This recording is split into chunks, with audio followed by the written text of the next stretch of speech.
Good afternoon. My name is Don Toops, and I'm the president of Jefferson Humanists. Welcome, all of you. It's nice to see a lot of familiar faces, and it's also nice to see some faces that we haven't seen before. For those of you who are not currently involved in Jefferson Humanists or members of Jefferson Humanists, we welcome you to explore our organization further. We do a variety of different types of activities. Some I would call more cerebral, like these presentations. There's a book club that meets monthly, and we determine every year what the books are going to be for the following year. And there's usually, these are not all books about humanism, but they're usually books that can foster a conversation about some element of humanism. There's some activities which are more directed at fun. We do movie screenings.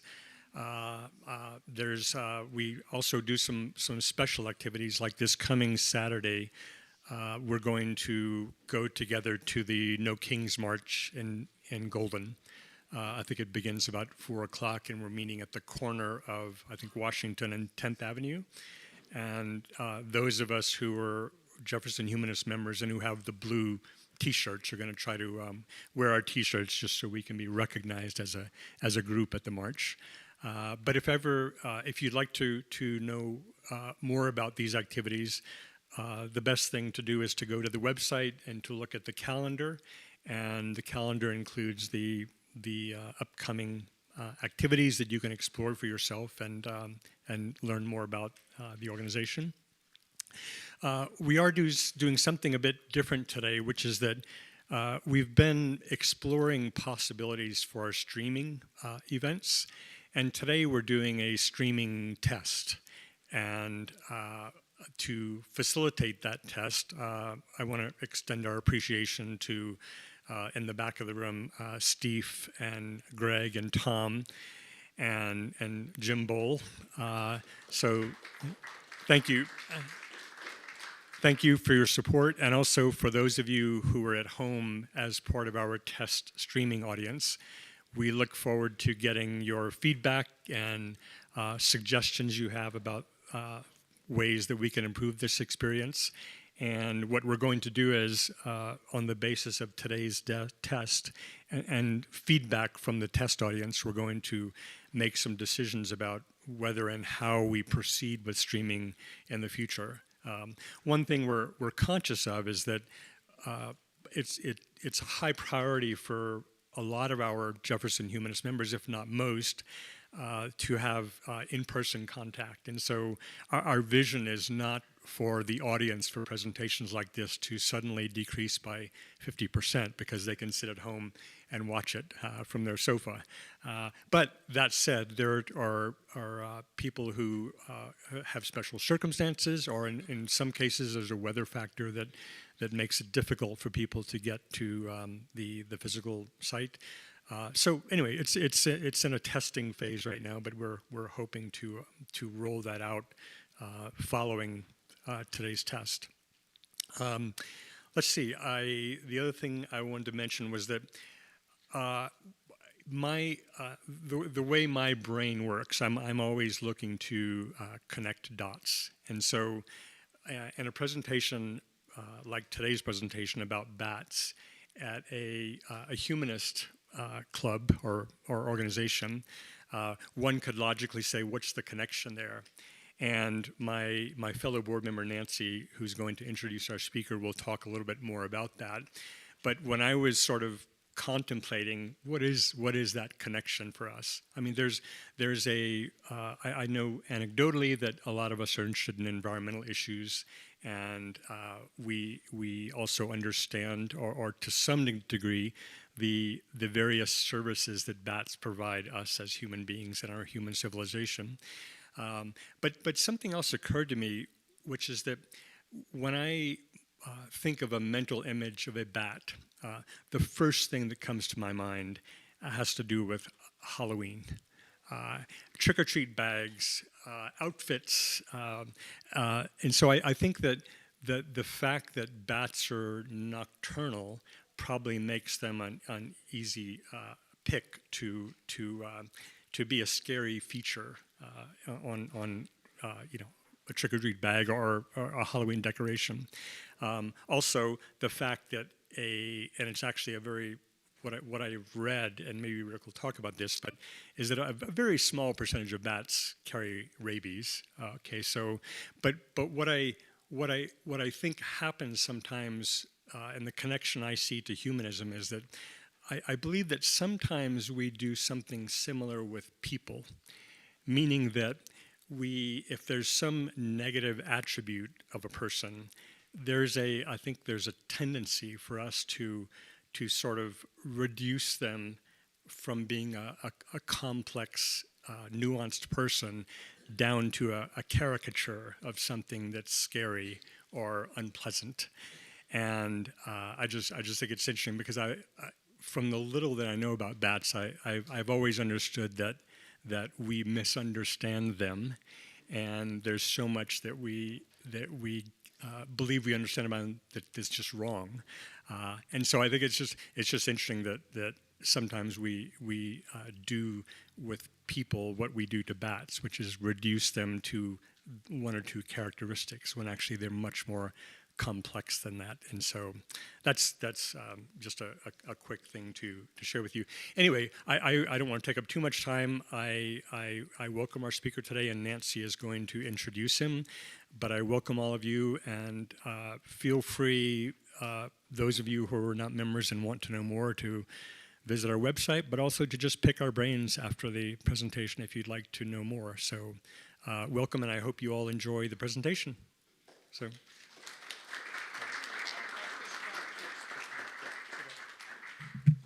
Hi. Before I introduce Rick, I want to call your attention to one of the activities that is on the back of your program. A lot of our activities are back there. But the one I want to call your attention to is the presentation by Fish Stark on April 15th. Those of you who are visitors may not know that Jefferson Humanist is a chapter of the American Humanist Association, which is a national organization. And Fish Stark is the executive director of the American Humanist Association. His father, Pete Stark, was the first atheist representative in Congress, and that was a long time ago. It was a big thing then. So he is coming to talk to our secular legislators in the Colorado legislature, and we're very pleased that he's coming to do that. And he's going to be talking at the Secular Hub. He's not going to be here. Jefferson Humanist is cooperating with the Secular Hub on that presentation. It is on our meetup page, and it is on their meetup page if you want to find out more about it. Their address is in here.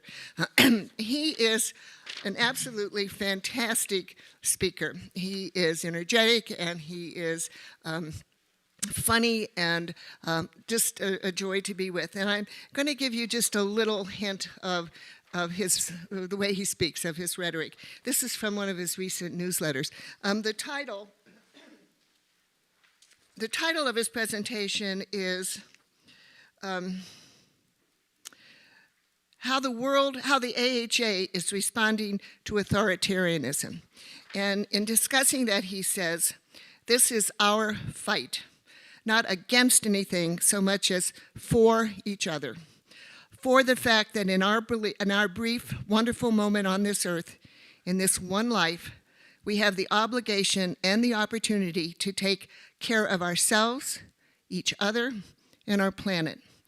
That's where joy lives. That's where fulfillment lives.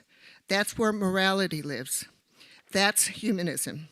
Not some lines a philosopher wrote during the Enlightenment, or YouTube video debunking tarot cards, the quiet work of ensuring, and sometimes the loud work of demanding human dignity. So just wanted to invite you to know specifically about that. Okay, I'm going to step away and step back, and now I'm going to introduce our speaker. Okay, Rick Adams is a specialist in bats. We've been calling this the BAT program for the last 2 months. He was supposed to be here in January to help us celebrate Darwin Day, which is February 12th, but we canceled the program, big snowstorm, so we're happy to have him back in March. I'm not going to read you his biography. It's in the program. You can read it yourself. I always like to say something different about the speaker, something that you don't know. So I talked to Rick before the program started, and I learned that he plays the guitar, specializing in blues. And I also learned that he likes to hike. And so I said, well, where's the most exciting place you've ever hiked, and what happened there? Well, it turns out he was walking across the bush in South Africa, trying to collect figs for a graduate student he was working with. And they were crossing a dry river, and they had a guard with a gun, a ranger with a gun. And it turns out on one side of the dry river is a bull elephant, and on the other side is a Cape buffalo. And the guard gets out his gun. Well, it all ended peacefully. The elephant went his way and the buffalo went their way. And Rick and his graduate student continued to collect figs. So with that kind of introduction, I'm going to have Rick Adams stand up and talk to us.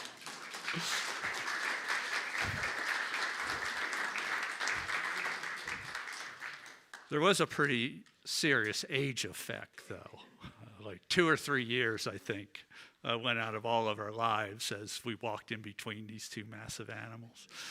But anyway, they stayed cool and we stayed cool, and it all worked out like it usually does with wildlife, right? Keep your cool and everything's fine. Well, thanks a lot for coming to the talk today, and I always love to talk about bats and try to enlighten people about their lives, because they do everything in the dark and we generally don't see what they're doing out there. You know, we can see pollinators pollinating flowers and birds eating seeds and deer eating grass, but bats are doing everything they do at nighttime, and so they kind of get swept under the cloak of darkness, and therefore things we don't see very often, we not only don't think about very often, but when we do think about them is when we've run into them, and it can be scary because we've never seen one before. And there are other attributes about bats in terms of their physiology and natural history that make them very challenging to understand. And we'll go through some of that today. We're going to hit the tip of the iceberg.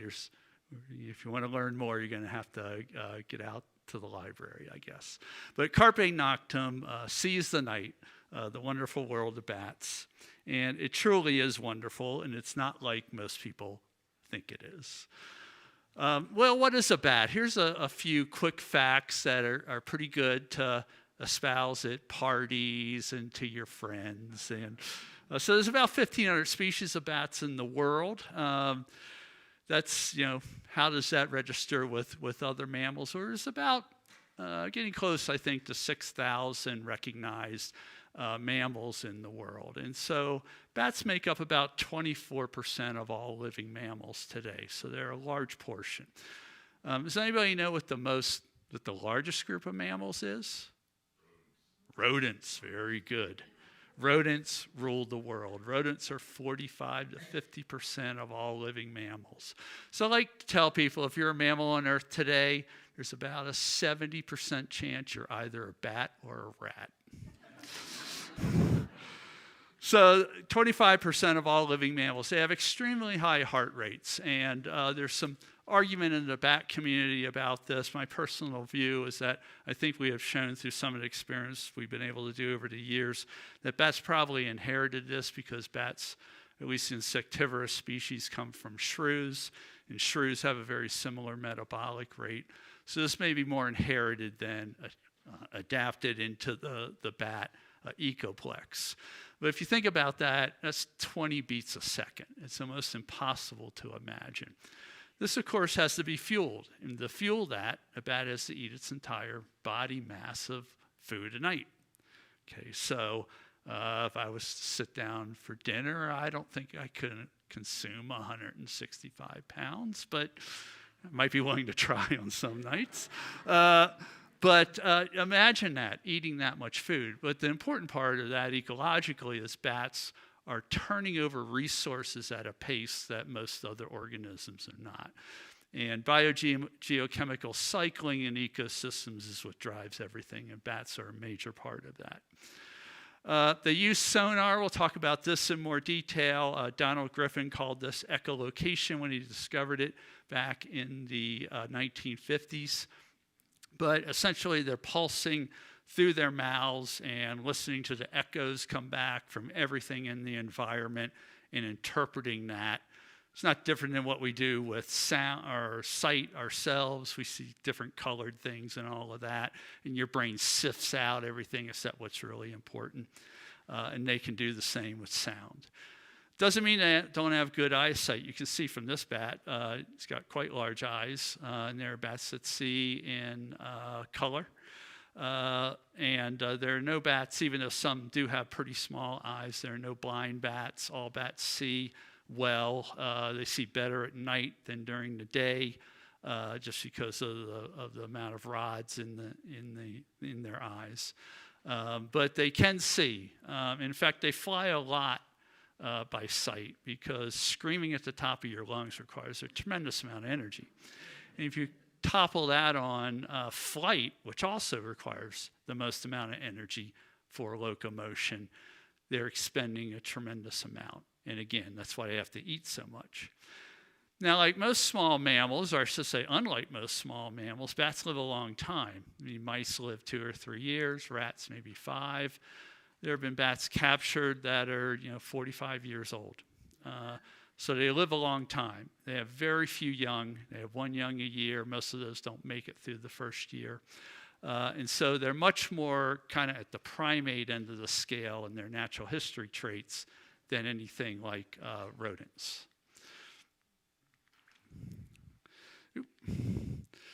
Okay, well, why is a bat? That's a very different question than what is a bat. What is a bat is just a list of characteristics. Why is a bat is, why are they here? Why are they the only true flying mammal on Earth? Why is this so rare? Gliding is very common. Gliding occurs in all vertebrate groups, from fish to amphibians to reptiles to mammals and birds. It's not rare at all. But powered flight, the ability to take up off the ground and fly wherever you want to under your own power, is completely different and a whole new level of ability. And there's only been 3 groups that we know of that have been able to do this. Starting at the bottom of this schematic here, pterosaurs, they're extinct reptiles that were capable of flying. And if you look at their wing, its design is very different than the other 2. It's actually the pinky finger that is extended out on the wing and supports the leading edge of the wing in blue here. So the colors on the bones match throughout. So humerus on the radius, and then carpals, and then metacarpals and digits. So they support the wing by extending the pinky finger to do that. They had a tendon coming back on the trailing edge of the wing. They could tighten and adjust the camber or curvature of the wing. Birds and bats are the only 2 that have winged on into the present.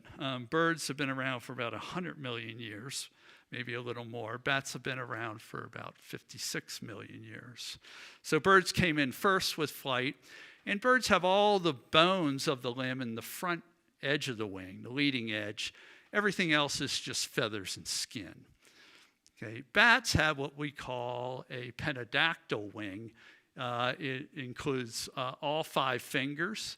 You can see the thumb up top is left free from the flight membrane that they use for climbing and manipulating food. The other 4 digits go from the leading edge of the wing, and the 5th digit goes all the way to the trailing edge of the wing. And this allows for a structure that is highly manipulable. So because their fingers go all the way through, by just bending each finger slightly more or less than the others, can completely change the lift across the wing. And so some would argue that bats are the only real acrobats, and They have this ability due to just the way that their wing is set up. It is a magnificent flying structure that really has not been seen before or since. Okay, well, where did bats come from? Bats have been around, as I mentioned. Some of the latest fossils are around 56 million years old. Full-bodied bat fossils are around 52 million years old. And one of the original ones that was found was actually out of the Green River Formation in Wyoming.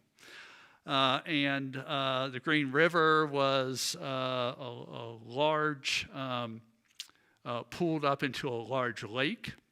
It was thought that this lake became toxic with sulfur gases, and anything flying over it would basically suffocate and fall to the bottom, get sediments on top, which would fossilize them.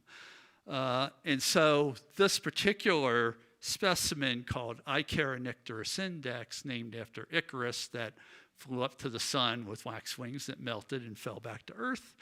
And index means that these bats have claws on not only their thumb, but their first index finger, unlike today's bats. Again, there's a map of the Green River Formation and this fossil, full-body bat. As you can see, it looks like a bat. I mean, it's already a bat. It's flying around. In fact, we even know it could echolocate because the inner ear structures associated with echolocation are there. First ecology, tropical. Okay. You don't think about tropics when you think about Wyoming today. But a mere 52 million years ago, that's what Wyoming looked like. Okay, it was tropical forest. And that's where bats evolved. And out of the 5,000 species, pretty much 80% will still live in the tropics. Only about 20% have made it into temperate areas. So at this point, in the Eocene, around 52 million years ago, the Gondwanaland is in the southern hemisphere, and Laurasia is in the upper. And it seems like bats evolved in Laurasia. There are some teeth that are suspected to go back 85 million years in China. It's just teeth, but it's very difficult to tell shrew from bat teeth. Anyway, some have discerned those to be bats from that region of the world that long ago. Well, today we have two suborders of bats. So bats are in the order Chiroptera. Chiro means hand. Ptera means wing, so hand wing. And so we have a couple suborders. One suborder is Megachiroptera, and you can probably figure that out. These are the big bats. And these bats live only in the old world, so Indonesia, Australia, Africa, Southeast Asia, Indonesia. And these bats can get quite large, as you can see. They're all fruit eaters, extremely important for dispersing seeds and pollinating plants throughout these areas. But if you want to see them in the wild, you need to go to the old world parts of the planet. They're kind of hard to miss, so you will see them. The microbats, the Microchiroptera, are much more diverse. So about 250 species of those pteropodid bats, those Megachiropterans, maybe 300. The microbats make up all the rest. And the diversity in this group is astonishing, both morphologically as well as physiologically and ecologically. They're all over the place. They do all kinds of things. And in fact, some of them are quite beautiful. This is a painted bat from Thailand. So they're not all brown and that sort of thing, or black. They can be quite colorful. And so the wing of bats, as I mentioned, is a patagium of skin. The skin's just a few cell layers thick, supported by the structural bones of the hand and arm. The the membrane goes all the way around to the tail of the bat and in between the legs to an area that's called the uropatagium. It's also full of blood vessels, so it's a very active organ for bats, particularly with giving off heat. If you have a heart rate of 20 beats a second, you're going to give off a lot of heat. And so these naked wing membranes are very thin, and they're full of blood vessels, so they can shunt blood out to those arteries from their core body and give that heat off to the environment, kind of like a radiator. So it works pretty well.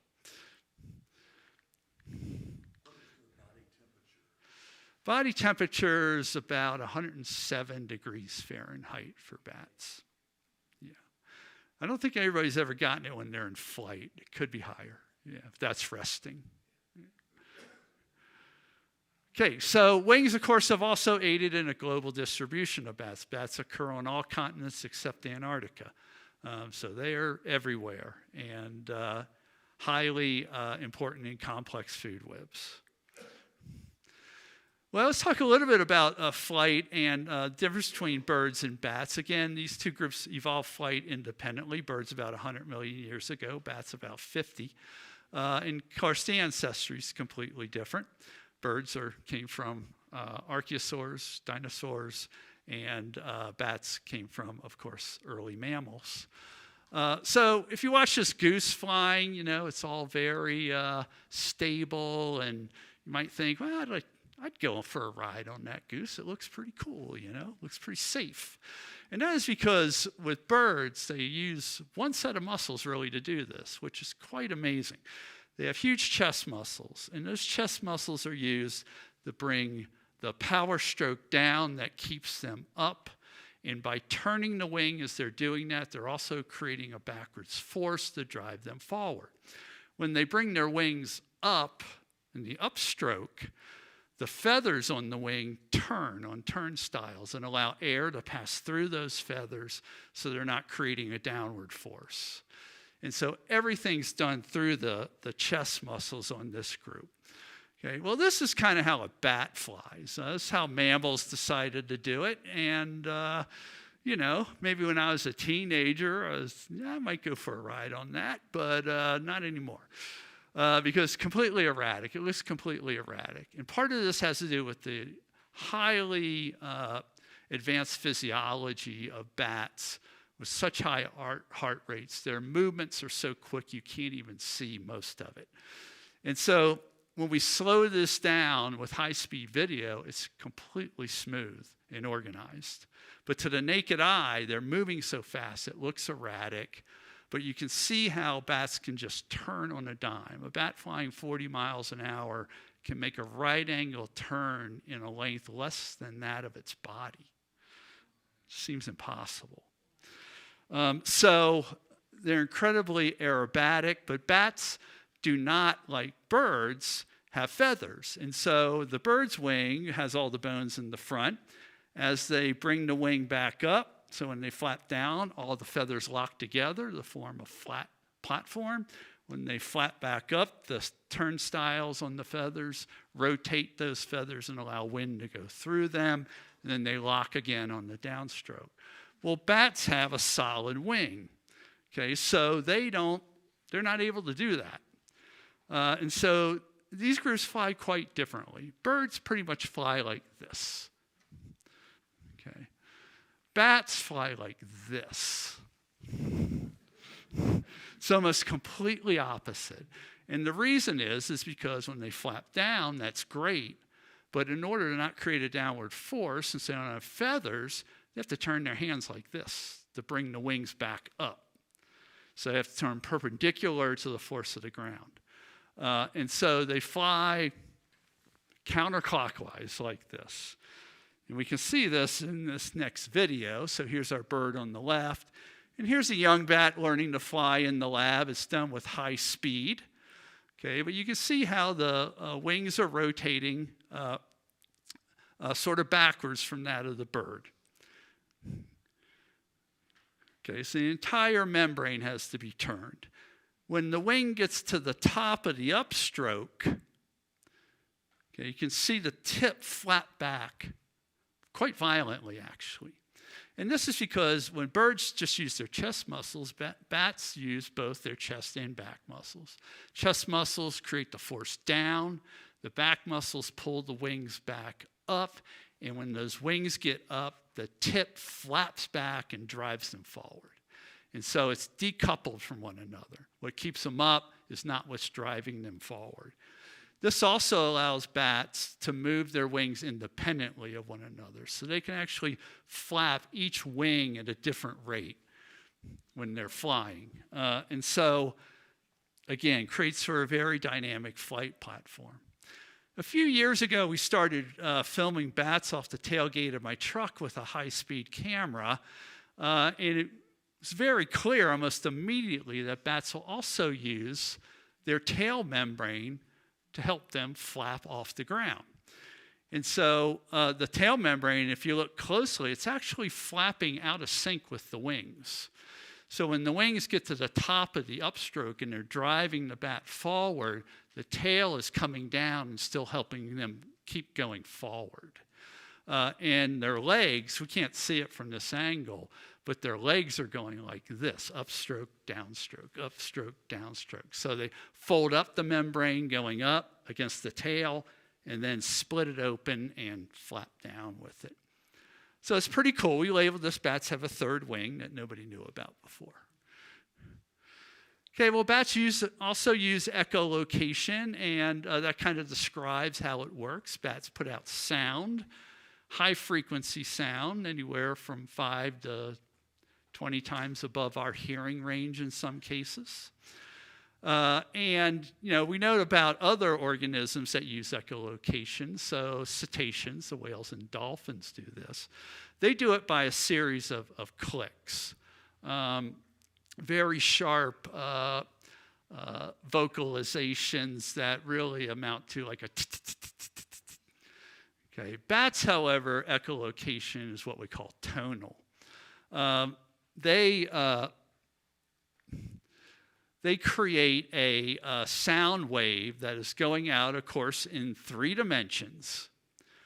Okay, and somebody did a really interesting experiment with this. They put bats into a helium environment, and sound travels faster in a helium environment. So there's still air and everything, but they just put in some helium. In bats, the adult bats cannot adjust that the sound was traveling at a slightly different speed than it was in just pure air. And so they couldn't catch insects, basically, in this environment. Then they raised young bats. So they said, well, maybe they just learn it and they can't forget it. So let's see if we can get young bats to adjust it. They're just learning to use echolocation. And they couldn't either. And so now we think that bats are pre-wired for the speed of sound, and that's how they operate in their environment.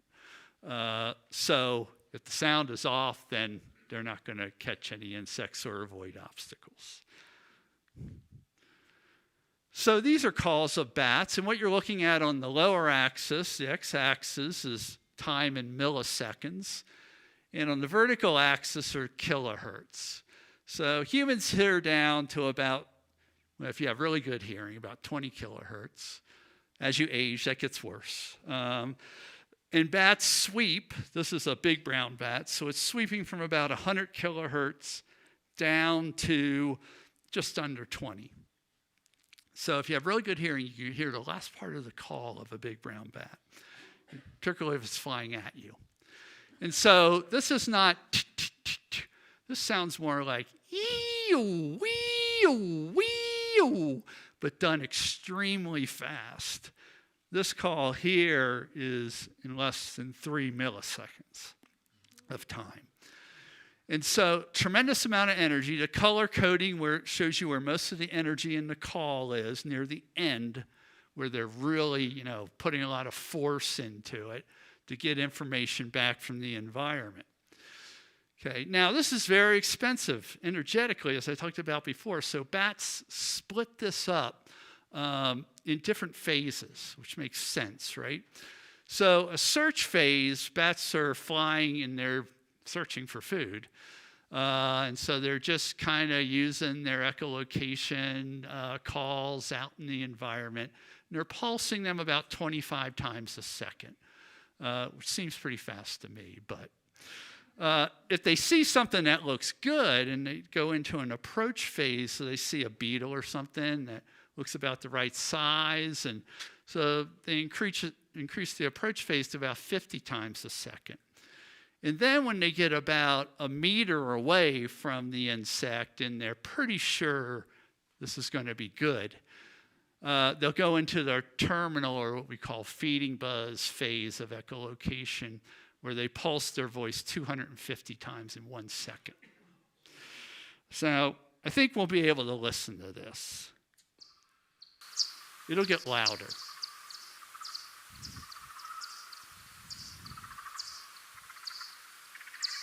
So this is the search phase, approach phase, terminal phase. Okay, so they're doing that hundreds, thousands of times a night, and if you had kids, you know how tiring screaming is. You can imagine how tiring this can be. This is a lot of reason when they're flying around in places that they know.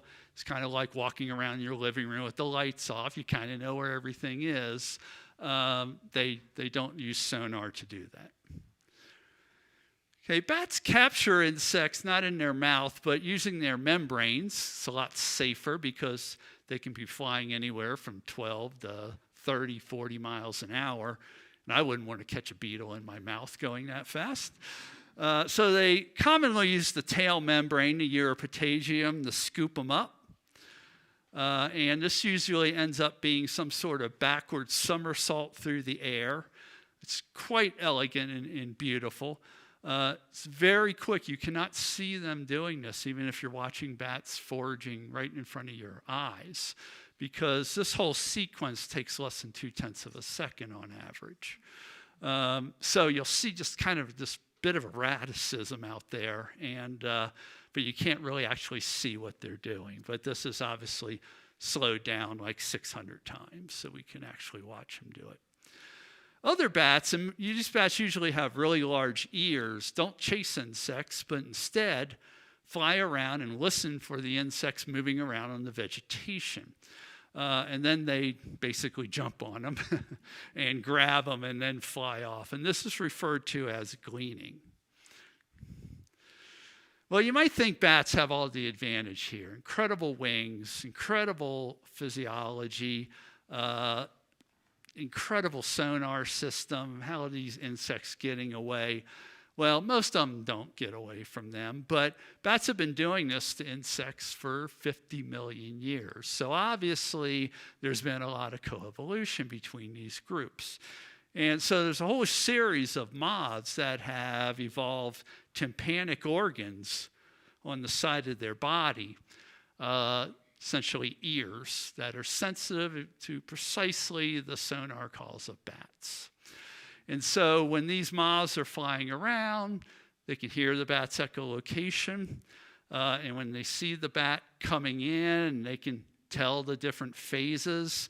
And when the bat goes into the terminal phase, they'll suddenly go into some sort of evasive maneuvering, to drop to the ground or something to try and avoid getting eaten. There's even a group that, this is a complex tympanic organ. You see these scales here inside of it. So they not only hear the bat coming, but they can generate sonar themselves, ultrasound. So they start scraping these scales together and blaring out ultrasound to jam the sonar of the bat. This is like an arms race. And it works. Yeah, it jams their sonar and can confuse them, and sometimes the bats will miss. But remember, bats still have good eyes, and if there's any moonlight or anything like that, they can see the insects pretty well as well. So anyway,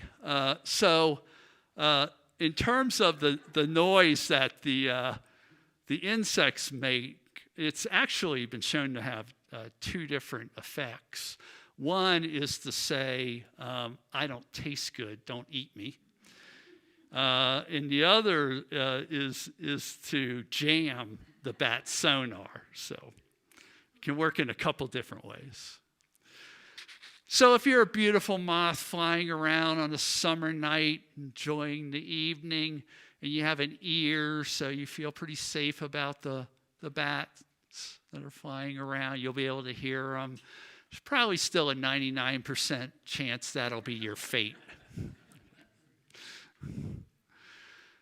The social lives of bats, we don't know that much about. People have been getting into it a lot more lately, and it is quite astonishing what we're finding in terms of their consciousness, their sentience, their care for one another, and just the overall levels of interactions that they have are now being shown to be equivalent to what we see in primates and cetaceans. So they're extremely smart and have very active emotional centers. The mother-infant bond, of course, is very tight and relatively long-term. Bats are born pretty much reliant on their mother pretty initially. The eyes typically are closed and they don't have fur yet. Female bats give birth to young that are anywhere from 20 to 40% of their mass. So that would be like a 100-pound female giving birth to a 40-pound child. Okay. So I don't hear you whining about these 8-pound, 9-pound kids. Nothing. That's nothing. So the young are born quite large for the mother. In most cases, the mothers can't carry them, at least not after the first day or so. So this is a creche of young. You see all these pinkies in here, and you see this one very concerned female. Well, these are not all her kids. Only one of them is hers. Okay? And she's been left behind. She's the fortunate one to be the babysitter while everybody else is out flying and feeding. And so they'll keep trading off. There's always babysitters in the roost in case a kid falls or they start fighting or whatever. Mom has to kind of keep control of stuff. And so they organize it in such a way that they take turns with how they can feed and that sort of thing. Now, the young grow very quickly. They'll grow from this size. They will be functional, flying animals in 3 weeks. That's equivalent to a human growing from birth to adulthood in 6 months. So, and who supplies that food and growth rate? Mom, all through milk. It's astonishing that they can supply that much milk for them. And so the young, by the end of the first season, are out flying on their own. Females only have one young a year in most cases. Mortality is very high in the young once they start flying because they get taken by predators a lot. They end up on the ground. They get tired. They run into things. But mothers and infants do fly together for the first few weeks. And it's even been shown that they have meet-up trees in case they get separated from one another. They know where to go and find each other. So it's pretty neat. I remember when I was a kid, I went in the grocery store, and my mom said, if you get lost, we'll meet up by the cash register or whatever. It's that sort of thing.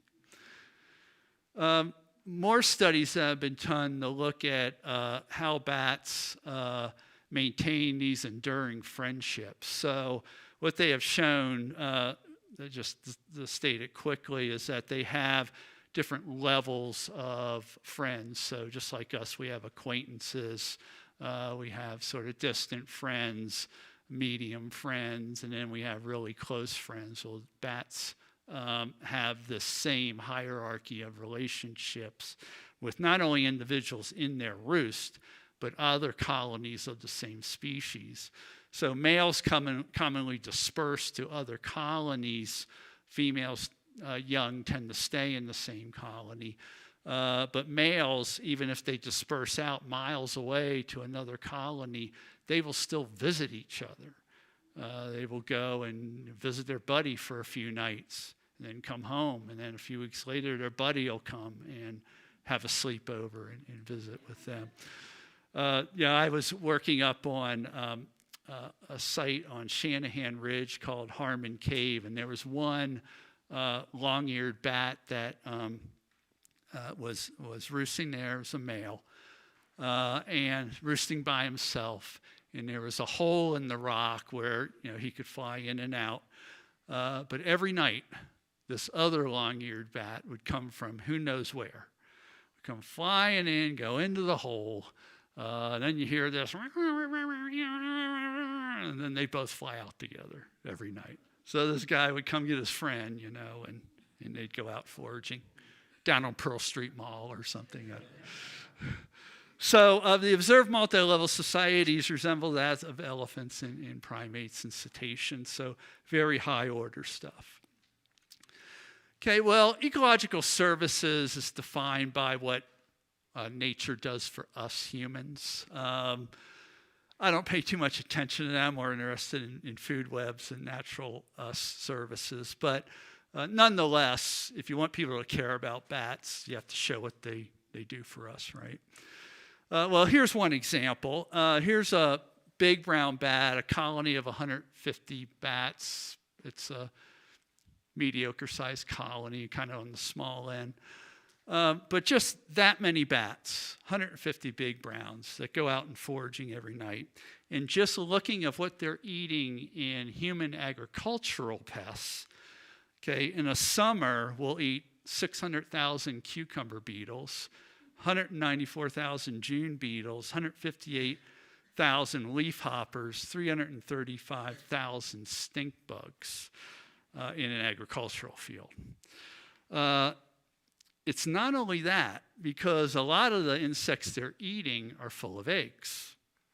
And so the calculations that have been done just for cucumber beetles that lay 110 eggs each, as bats are eating them, they prevent the production of 33 million cucumber beetles in those fields. And this is even taken into account. It's been shown when bats are foraging, they run insects off. They run insects out of the area, particularly those that have wing or ears. And so they also push insects around so they can't stay in one place and just eat everything to the ground. Well, what does this mean? Bats save us at least $30 billion a year agriculturally. Pretty substantial. Okay, birds also pollinate and disperse seeds of plants.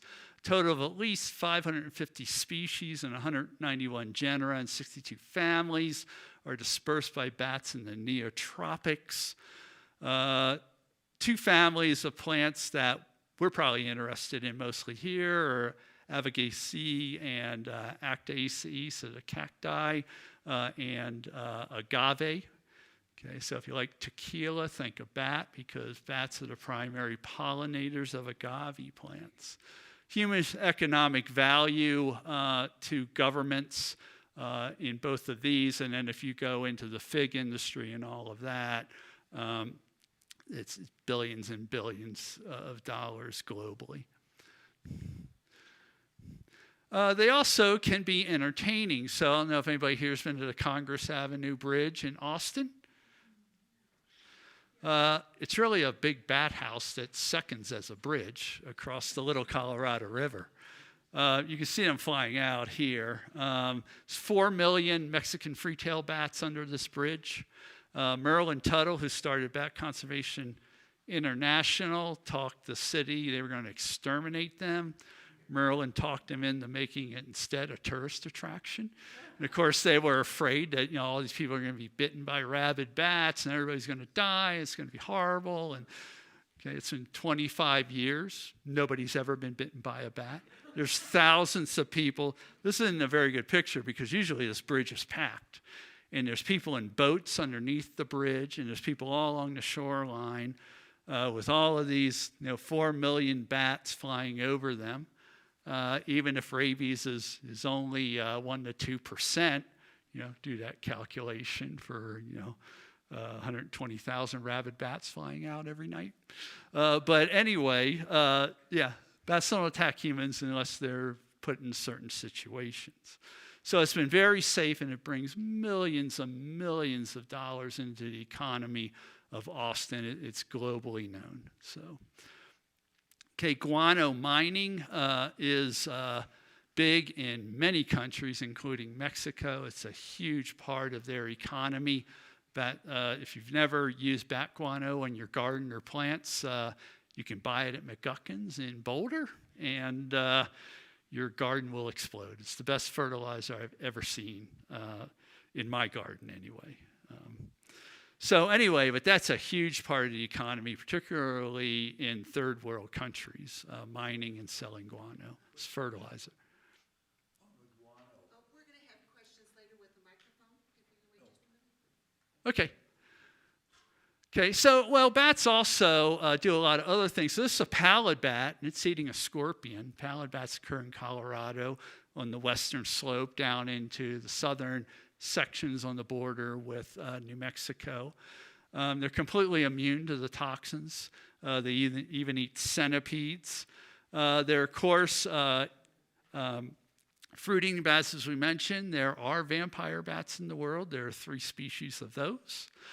There are bats that fish, skim the water with their rear feet. There are bats that specialize on eating frogs, and it's a mystery how they can tell the poisonous frogs from the non-poisonous ones, but somehow they can do it. And there are larger bats with 4-foot wingspans down in Central America and also South America that eat, bats, they eat birds, mice, rats, small children. I mean, it just... Okay, well, what about our bats? There's 10 species here in the Front Range.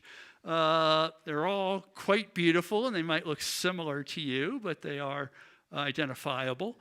So on the left is small-footed myotis. This is one of the smallest bats here. It's a 4-foot wingspan, 4-inch wingspan. It's tiny, looks like a moth. Beautiful, though, black mask and black ears.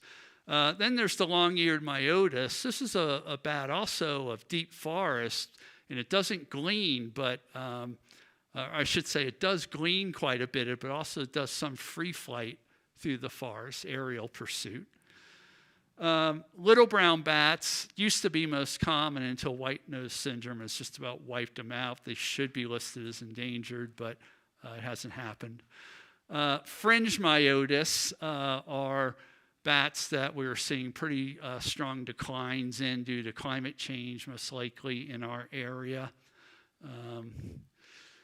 Then there's the long-legged myotis, which is really heat intolerant, and we have some evidence that they're not coming down much anymore from the higher elevation hibernation sites into the lower lands of the Front Range where most of the insect food is, just because they can't tolerate the heat. Big brown bats, they're about twice the size of these myotis species. They have about a 1-foot wingspan. If you're out at night, the first bat you see come out is going to be these big brown bats, and they're large. They typically forage in figure-8 patterns in fields high up. Okay, and they come out early because they're beetle specialists, and most beetles are diurnal. And so they come out before it's dark so they can scarf those diurnal beetles, and then typically they'll switch over the moths after it gets dark. Townsend's big-eared bat is everybody's darling, I guess, because they think he's so cute. But it's also a gleaner. If you're in the Boulder Mountain Parks at all, some of you may know of Mallory Cave that's been gated to protect this particular species. There's only 8 known maternity colonies in the entire state of Colorado. Hoary bats, I call them badgers with wings. They have a very serious attitude, and I guess they ought to, because that is the only native mammal of Hawaii, okay, and the Galapagos Islands. They got out there on their own. Before ships were traveling out there were hoary bats on the Hawaiian Islands. They're incredibly fast flyers. They weigh about, so those myotis species weigh, 6 to 10 grams. Hoary bats can get up 25, 30 grams, so they're quite a bit larger. They have about a 16-inch wingspan. If you see one of these flying around, you will definitely notice because they're quite large. They're solitary, they don't form colonies, they're tree bats, and they're migratory, so they head south in the winter. Silver-haired bats are very closely related to hoary bats, but they're completely the opposite in temperament. You can see this one smiling. They're always smiling. They're beautiful, though. They're black, and they have white-tipped fur. They're just gentle and wonderful to handle. So closely related and completely opposites, but kind of reminds me of me and my older brother. Tricolored bats are a new bat in the area that is reproducing now, and populations are increasing. So we have a 10th species here that seems to be taking hold. This bat has been devastated back east due to white nose syndrome, and a petition was put in to list it as endangered in 2016, but hasn't happened yet. Okay, I want to talk just a little bit about what we know about our bats here, some studies we've done. I've spent a lot of my career trying to understand the relationship of water to bats. And a lot of this work was done early on using radio telemetry, so we can put a little tag on the bat, glue a little tag on the back of the bat, and then find their roost sites and then track their home ranges. And so what you're seeing here, these are water holes here, okay, and here. And all of these are the roost sites. And what you can notice immediately is that roost sites are clumped around water. We'll talk about why that is in a minute. These other lines are just basically how the bats were using the environment, flying around and foraging at night. So another part of the puzzle to this is that bats lose a tremendous amount of water when they're roosting in their roost sites during the day. Females do a really neat trick. They pick roost sites that are basically the same temperature as their body. And a lot of these are in rock crevices. And what this allows them to do is to go into this roost site when they're pregnant, shut off their metabolism. They breathe, once or twice a minute, heart rate about the same. So they don't have to keep a body temperature, which would drop if they weren't into this rock crevice where it's 110 degrees. And so the rock crevice keeps them at normal temperature and allows normal gestation of their young, and the female doesn't have to supply that energy to do that. So it's a really neat trick which has allowed bats to move from tropical to temperate areas. The problem with it in dry environments is that they lose a lot of water loss through evaporation, evaporative water loss. And so some reports have been up to 30% of their body mass and weight just in one 12-hour period. If you like going to sleep and waking up, 30 pounds lighter, well, actually, you'd be dead because we could not tolerate that. We could maybe lose 6 to 8%, something like that, without dying. They can tolerate up to 30. Okay, and so what does this mean? And this does not even include that once females start making milk for their youngster, that milk is 76% water. And that youngster is growing at a rate of becoming an adult in 3 weeks. And so not only do bats naturally lose huge amounts of water, but lactating females are losing huge amounts of water. How do they do it? Okay, when they come out of their roosts, I guess they kind of look like this. Imagine flying raisins. And we took this picture and verified it. So we ran a little experiment. And the question was, do juveniles drive their mothers to drink? We know in some cases in humans they do. So we designed an experiment where we got what's called a submersible antenna, which is a pit tag reader. So you get your pets with tags in them now, which are basically barcodes that can be read by a recorder. Okay, this was originally designed to count fish. Okay, but I figured we could put it right under the water, surface of the water, And if we could then catch bats and put these little tiny pit tags in them, then we could track them coming in the drink at the water hole. And so we tagged a bunch of females that were lactating and a bunch of females that were not reproductive that year. Okay, and this is just recording equipment over there. Okay, well, what happened? So you can see the plate antenna here, and here are the bats coming in to skim the drink. And so if they have pit tags in them, this reader is picking them up. So we can get information on exactly when they were there, when they weren't there, how many times each individual came in the drink on any given night. And of course, cumulatively over the 11 nights we had this in this position. Well, this is what we found, and this was not unexpected. So this timeline is minutes after sunset, and this is the number of passes at that water hole. Okay, so this is just looking at the lactating females. And what we found is that, so this aligns with about 8:30 at night, and that's about 5:45 in the morning. So what we found is that they come immediately to the water hole right after they get out of these hot roosts during the day.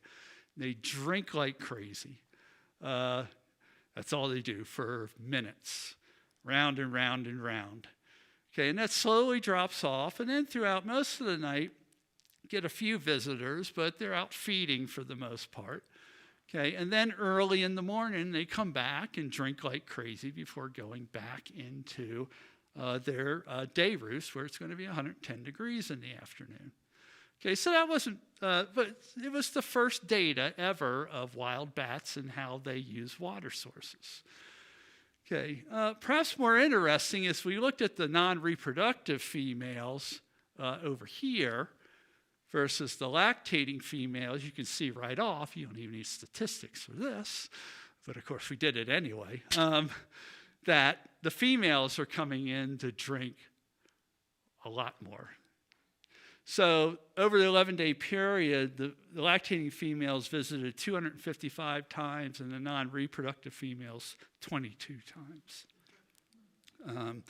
So tremendous difference in water needs, 13 times greater need for water in lactating females than non-lactating females. And remember, those non-reproductive females are the ones that were losing 30% of their body mass. We don't know how much they're losing when they're lactating for their young, but obviously they need to replenish that. So bats not only need a lot of food to drive their metabolism, they need a lot of water. Okay, well, we've been studying climate change in Boulder bats. We've been studying bats in Boulder County since '95. So we have very long-term records of bat population numbers here. And one of the things we looked at here, this is a 21-year record, was that we were seeing changes, different sex ratios in years when bats were giving birth to young, when it was a drought versus a more normal year where water availability was more there for them. So we did it by looking at runoff and drainages and measuring that runoff and generally quantifying water availability. And what we found was that when it gets hot and dry, they're not only giving birth to less young, but they're almost all males. And if it gets too cold and wet, it's not as bad, but we see the same thing, more males being born than females. Okay. But when it's at optima, okay, 50-50 sex ratio. So what we found was that when we had average summer temperature of 82 degrees Fahrenheit and rain of about 3 inches, that was optimal. And we had 50-50 sex ratios. If that gets out of balance, things change quite dramatically. So you can see where this is going with climate change and things getting hotter and drier. Pretty soon we're not going to have any female bats. It just, biological systems don't work well under those conditions, I guess would be one way to put it. Okay, so, but it was interesting that either end of the spectrum threw them off kilter in this regard. Another neat thing that we did a few years ago was to look at the relationship between bats and prairie dogs. Prairie dogs are ecosystem engineers. They're extremely important to Western ecosystems. They turn up the soil and denude the soil and allow for plant biodiversity to move in and create these complex burrow systems that all kinds of organisms can live in. It's been estimated that prairie dog colonies provide home for up to 250 other species. So they're extremely important to the environment and biodiversity. Well, I started thinking about bats. You know, the first paper I ever published back in 1987 was on prairie dogs. And so I thought, it'd be interesting to go full circle here. So we put monitors, echolocation monitors, in prairie dog colonies and then outside of those colonies, and found that in the colonies, raging bat activity significantly different than just outside those colonies.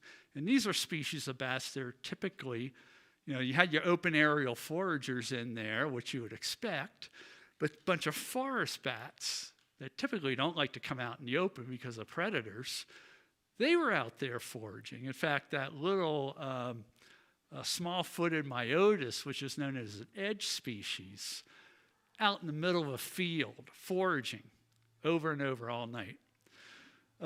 So we don't know why. We assume that the biodiversity of insects is greater in these prairie dog colonies than not.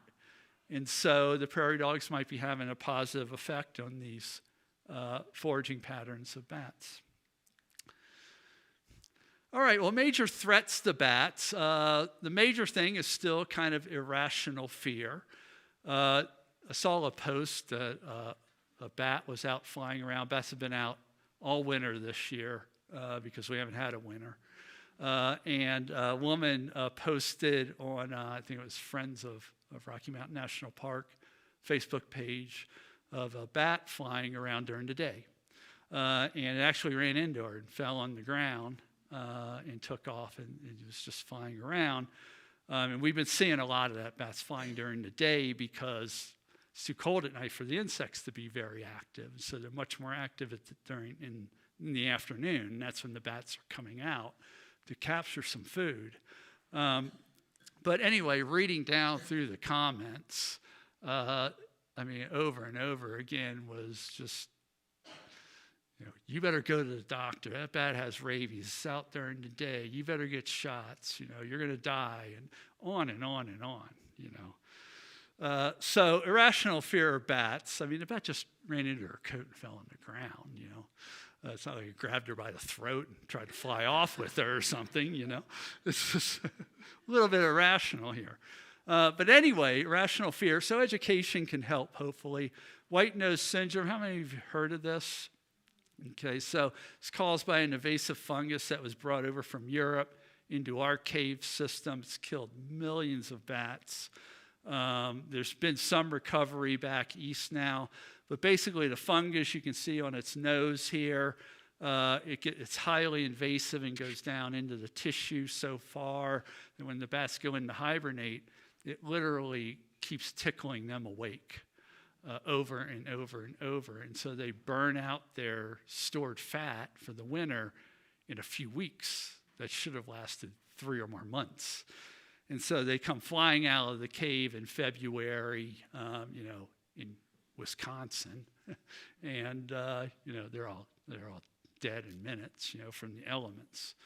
And so we have it here now. The fungus was detected on some bats about 2 or 3 years ago, and then it's starting to show up as the disease, the white nose syndrome, and we are seeing now drops in bat populations here. We don't think it'll be as bad because bat colonies are much more dispersed out, usually less than 100 individuals, and a lot of times just a couple dozen. whereas the colonies back east, they'll have 30,000 bats in one cave, and so it can spread very easily through those systems. The other big one is just overall biodiversity loss. Insectageddon is pretty bad. It's estimated that about 75% of insects are gone in the last 30 years. And I mean, when I used to drive home from netting bats at 1 in the morning, I have to clean my windshield off the next morning. Not anymore. I may have 1 or 2 hits, maybe. There's no insects. So we like to talk about climate change, and it is important, and it's interrelated, but biodiversity collapse is going to be much, much worse. Once ecosystems start completely collapsing, that's pretty much it for any higher life on this planet. Other losses since 1970, we've lost 52%. Birds, mammals, fish, and reptiles. Freshwater species, 76% have disappeared. This study came out, which shocked me, and I hope shocked a lot of people. Of all the mammals on Earth, okay, and this was done by measuring biomass, and biomass is the dry weight. So if you take a human and suck all the water out, you get about 6 pounds of stuff. Okay, 6 pounds of matter. So the dry weight, okay, is what they were measuring here. And when they did that, 96% of mammal biomass on Earth is humans and domesticated animals. See down that corner? 4% of it is wildlife. The great evolutionary biologist Douglas Fatuma maybe said it great. Once humans are surrounded by wildlife, now we surround them. So, yeah, we're taking everything. We're taking everything and not leaving enough for wildlife. Okay, wind turbines. We all want clean energy, right? Wind turbines we knew killed birds, particularly migratory birds. As it turns out, they also kill migratory bats by the millions. So just in 1 year, at least 600,000 bats were killed by wind turbines. And those are just the ones that were found. They weren't dragged off by predators or flew off into the woods and died somewhere. It's probably a lot higher. They are working on mitigations. The mitigations actually are not that difficult to do. It has to do with turbine speed. Actually, when the turbines are moving slowly is when they kill the most bats. In a lot of cases, those turbines are turning below the speed that would generate energy by the turbine. So they're building in feathering systems now where they can turn the turbines off when they get to a low speed. We're hoping this will make a big difference. That's a hoary bat. That's one of the main ones that is being killed by the wind turbines. Okay, well, how to help biodiversity, not just bats, you help everything you can, right?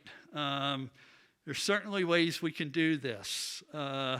Getting rid of monocultural yards with Kentucky bluegrass, and putting in diversity of flowering plants and letting native grasses grow. If you're going to do this, use native vegetation. This will help all the pollinators out and build habitat, what Darwin called the tangled bank, where life can persist in areas.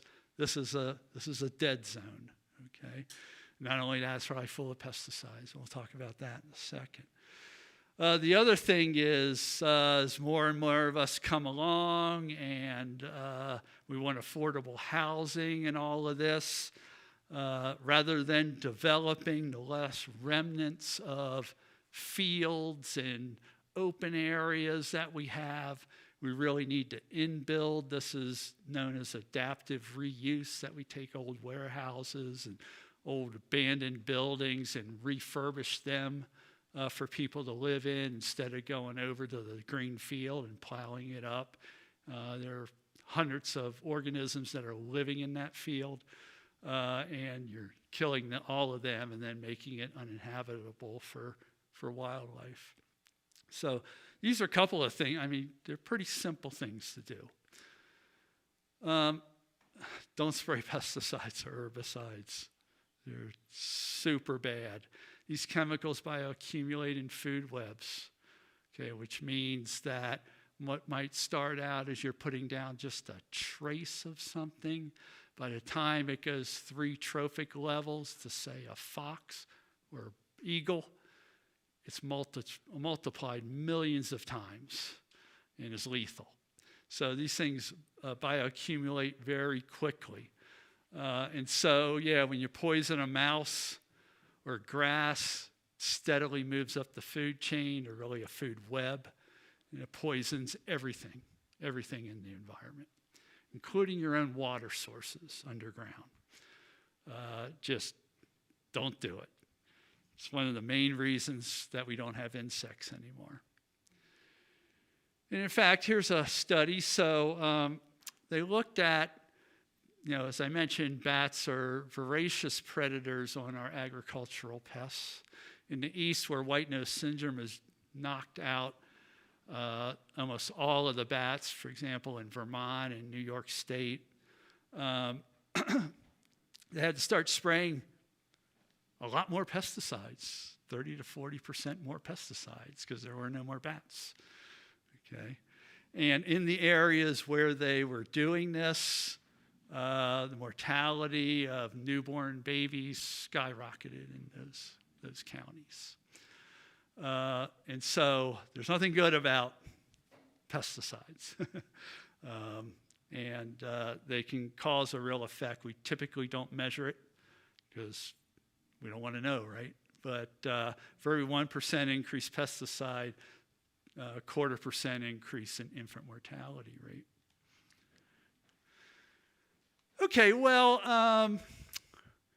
if anybody ever bought the December 2003 edition of Rocky Mountain Bats, I've updated it, and it came out in July of last year, so there's a second edition.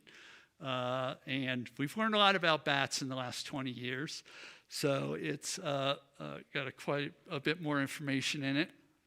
First half of the book is about some of the stuff we talked about tonight and a lot more. It's about the general biology and ecology of bats. Second half are the species accounts of 32 bats in the West. So.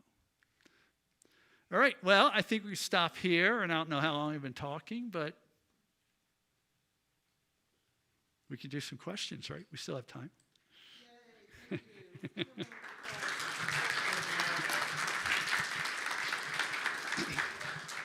Is this?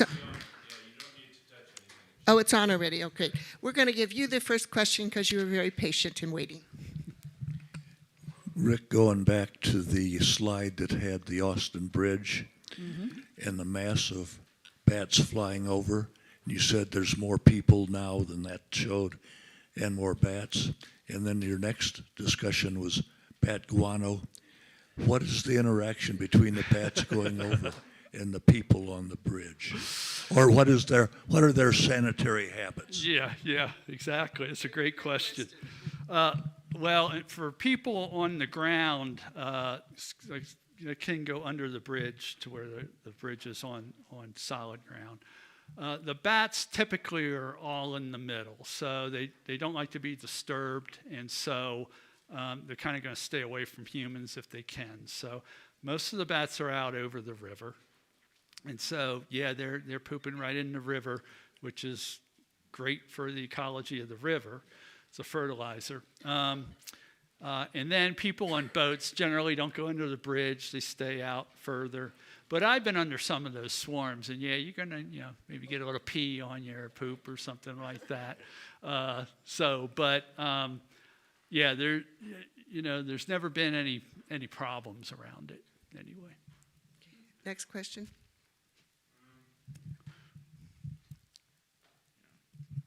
Well, I lost a science show once, and I think they're showing a bat in hibernation. Although I think you're saying that their normal body temperature is above 100 degrees Fahrenheit, but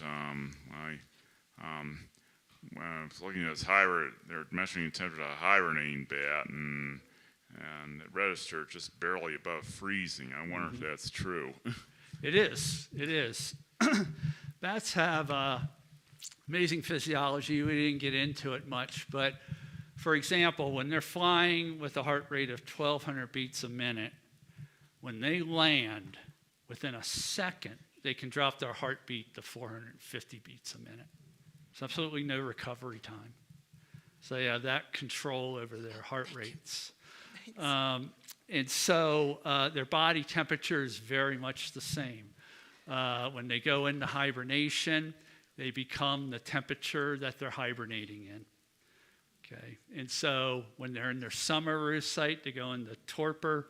They become the ambient temperature of wherever it is they're roosting. And so they have this ability to turn off their metabolism down to bare minimum and exist in whatever is available in the ambient context. Yeah. Good question. So yeah, they can survive from below freezing to 110 Fahrenheit. Think of that range. I mean, if we go, 4 degrees above our body temperature, right? You're getting in trouble.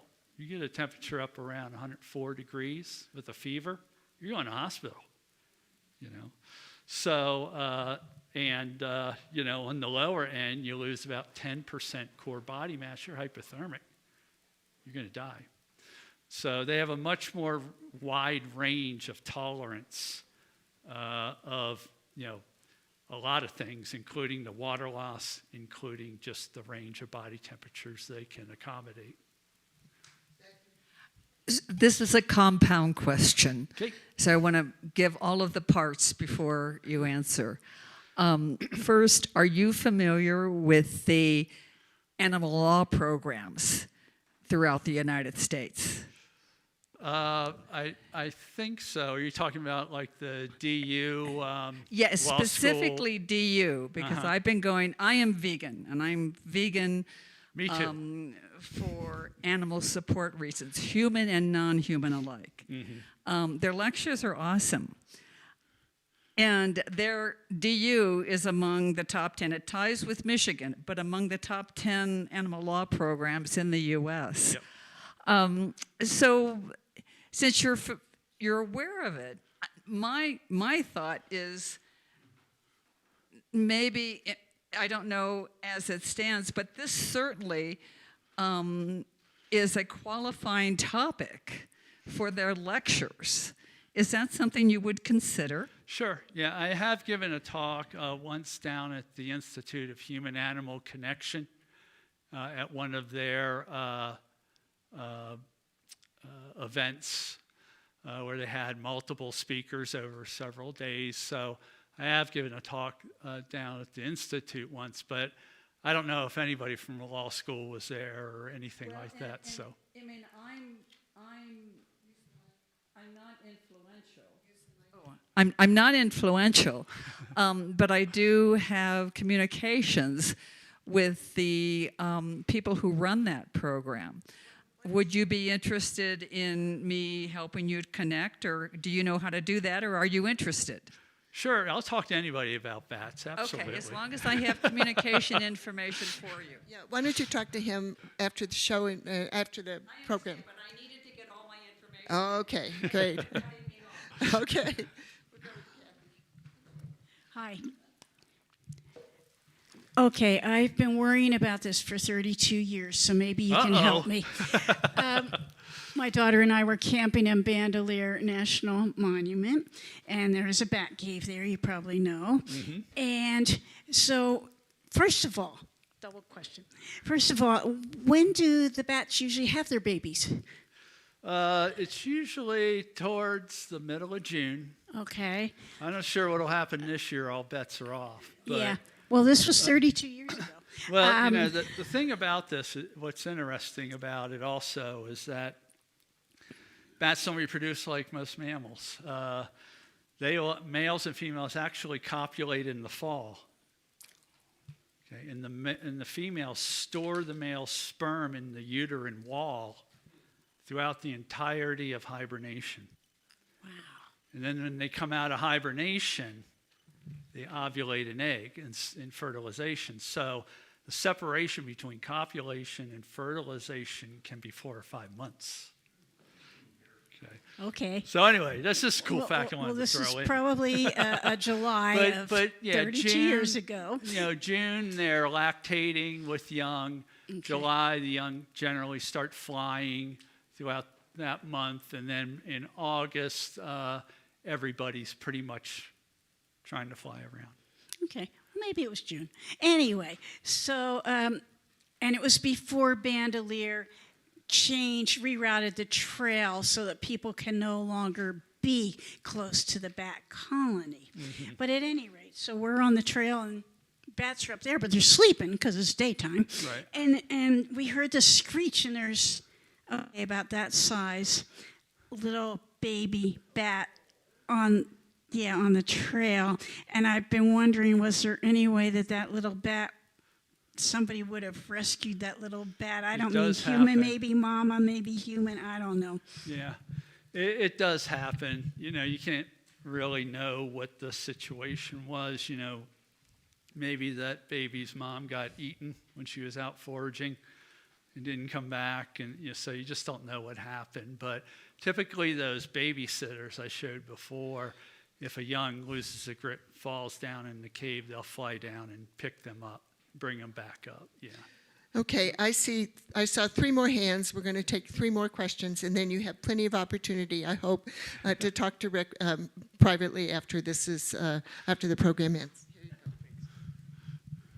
go. Yeah, a question. When bats out flying around looking for food, its heart rate reaching 100,000 beats per minute, it would seem like their respiratory rate is equally high. My question is, if they're breathing that hard, if they're breathing that hard, do they make their sonar sounds using their lungs and vocal cords, or does they have a separate organ for that? That's a great question. Yeah, it's all basically the same as us, and so the anatomy's the same. So there's nothing special. They're using same larynx we're using to make sound, and they're able to. Now, bats have really large lungs compared to their body size, so that's one of the adaptations, and that allows them to fill up and just, pulse like that, and then take a break and fill up. And so I think it's probably the lung size that allows them to get away with doing that. So, yeah, exactly. But that's a great question. Yeah. Okay, and you had right here. So 2 questions. You mentioned that the bat ran into the woman. How often does that happen? In whatever park you said. Do bats often run into things? Well, generally at night, no. In the daytime, they can become quite disoriented because they're not used to being out in that.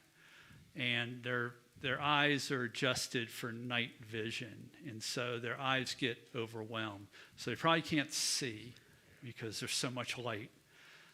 And they're echolocating and looking for insects. And if they can't combine sight and sound, they can get disoriented. So, it's hard to tell what's going on there. A lot of times bats will fly around humans because we attract insects due to our body heat. So if it was a cool day up there and she had been out there a while, she could have had some insects accumulating around her. And the bat just flew over and, was blinded for the most part and made a mistake. Yeah. It seemed kind of weak. She said it did take up off the ground, which means it had some strength left. But I can't imagine there are many insects in Rocky Mountain Park. I mean, it was flying completely over snow, so the river was melted a bit, which is helpful. It can at least get water. But I can't imagine there are many insects available to that animal. It just might have been really weak. My other question is one you just mentioned, and that is regarding the females storing sperm in their uterine wall. How in the world does that stay alive for 4 months? Is the uterine wall somehow or another nurturing that sperm? Exactly. So the individual cells. They embed into the mucosa, and so tens of thousands of sperm embed into the mucosa, which is lined with blood vessels. Okay, and so they're attached to capillary beds where they can get blood and get nutrients out. Please use the mic. We're streaming. Sperm storage is extremely rare in mammals. I think there may be a marsupial that does it. But other than that, I don't know of any others. Mostly because body temperature denatures sperm quickly. In particular, bats have high body temperature. And so they need to go into hibernation pretty immediately and become that 32 degrees. So they're basically in a ice box all winter. And so, the sperm don't need very much energy, but there are tens of thousands of them. And the female has stored fat that she had to put on after losing massive amounts of body weight from raising a youngster. So she not only has to regain her body weight, but she has to put on another 40% to make it through the winter. The males are out all summer, drinking beer and going to Rockies games. The females do all the parental care. And so the males are not stressed at all, and the females are under extreme stress. This is the last question. Yeah, so you mentioned bats getting eaten. What are the natural predators to bats? Yeah, there's a lot. When they're flying at night, there's not too many. You have some smaller owls that will track them down. Pygmy owls and solid owls will track them down. If they're coming out of a really large roost site of 30,000 bats, you'll get a lot of owls around there. You get snakes, rats, raccoons, almost any predator, coyotes, foxes, all descend when they know the bats are coming out, because a lot of them end up on the ground, particularly if they're juveniles. And so they get scarfed up pretty quickly. When I was doing my dissertation work up at Fort Laramie in Wyoming, there was about 6,000 little brown bats in various buildings. And I was studying how the young learned to fly and what different types of habitats they used as they got better in flight. But I would commonly see them on the ground. They'd fly out, probably first flight, got tired, land on the ground. They're like walking back towards the roost, and here comes a coyote, So it's extremely high mortality that first year. I think for little brown bats, it was like 96%. Wow. So, and if you're only having one young a year, it's hard to make that up. And that's why with white nose syndrome knocking down these colonies, it's going to take decades for them to bounce back. Okay, let's give a great hand of applause for Rick. All right, thanks for coming.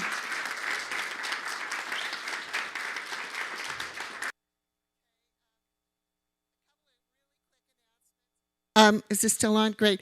Next month, fourth Sunday of the month, I don't remember what the date is, our program is going to be on refugees in Colorado. What are their rights?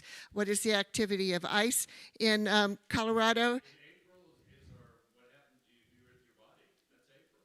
Oh, I'm right. You're right. I'm thinking of May.